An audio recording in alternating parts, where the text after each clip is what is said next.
ఆ మార్పును కోరుకున్నాను నేను.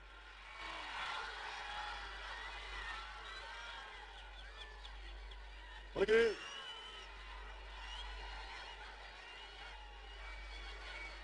టవల్ చూస్తూ ఉంటే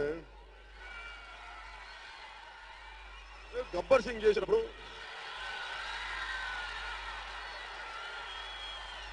నీకు తెలుసు కదా, పెద్ద ఆలోచించను, బాగా నేర్చుకుంటా, బాగా చదువుతా. కానీ గబ్బర్ సింగ్ చేసినప్పుడు ఒకడు ఎలా ఉండాలి ఇది వచ్చింది అంటే నాకు తెలియదు. ఒకరోజు ఏమన్నా రోడ్డు మీద వెళ్తా ఉంటా, ఒక ఆయన వేసుకుని తడుచుకుంటా ఉన్నాడు ఇట్లాగా. నాకు అనిపించింది అత్యంత ఒక 10 రూపాయలు 15 రూపాయలు పెడితే దొరికే టవలు.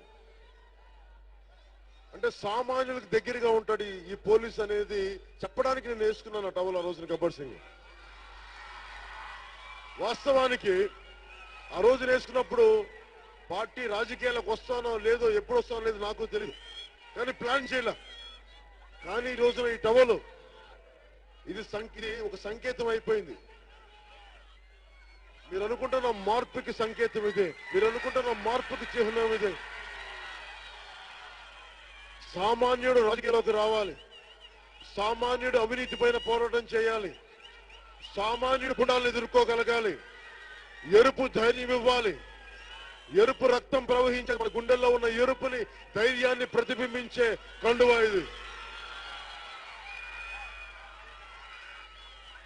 మన నేతన్నలు మన వాళ్ళు తయారు చేసిన కండువా ఇది, మన సంస్కృతి కండువా ఇది. అందుకనే దీన్ని తీసుకున్నాం.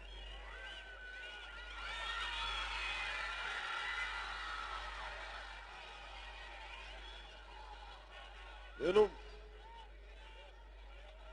2014లో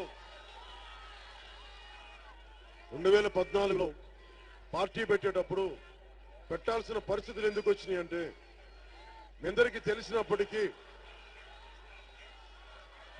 తెలిసినప్పటికీ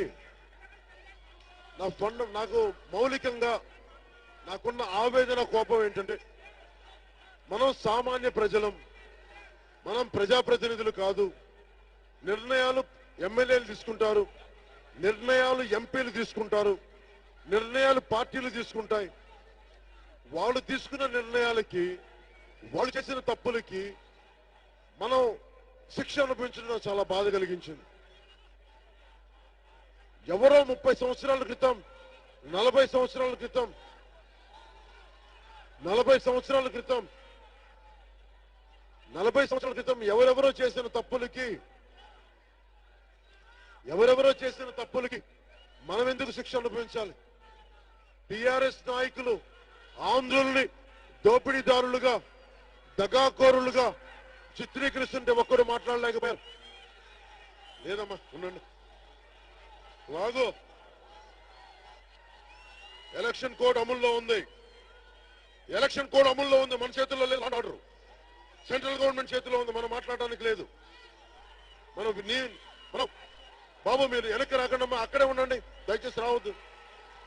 ఎలక్షన్ కోడ్ అమలు ఉంది, జాగ్రత్త, వినండి. పోలీస్ శాఖకు సహకరించండి, జాగ్రత్త. ఎలక్షన్ కోడ్ అమల్లో ఉన్నప్పుడు ఎలక్షన్ శాఖ, ఎలక్షన్ కమిషన్ నియంత్రణ ఉండదు, లా అండ్ ఆర్డర్, జాగ్రత్త. మనందరం చట్టానికి సహకరిద్దాం. ఎవరెవరినో తిడుతుంటే ఇంతమంది కాకలు తీరిన రాజకీయ నాయకులు ఉన్నారు, కాకలు తీరిన రాజకీయాలతో అనుభవంతో పండిపోయిన యోధులు ఉన్నారు. ఒక్కడు మాట్లాడలేదు. కేసీఆర్ గారు కానీ, తెలంగాణ నాయకులు కానీ ఆంధ్రుల్ని పిచ్చిగా తిడుతుండే. నేను ఏమీ మాట్లాడకుండానే నా సినిమా హాల్ రీల్లో తగలబెట్టారు, నా ఫామ్ హౌస్ మీద దాడి చేశారు. నాకు దాని మీద కూడా కోపం కలగల. ఎందుకంటే నేను నాలాంటి వాడు ఏదైనా మాట్లాడితే ప్రజల మధ్య గొడవలు వస్తాయి. ఎంతో నియమాలతోటి, నిబద్ధతతోటి ఒక్క మాట మాట్లాడలాం. సరే, జరిగిపోయింది. పార్టీ తరఫున మనం మాట్లాడాం, జనసేన పార్టీ పెట్టాం.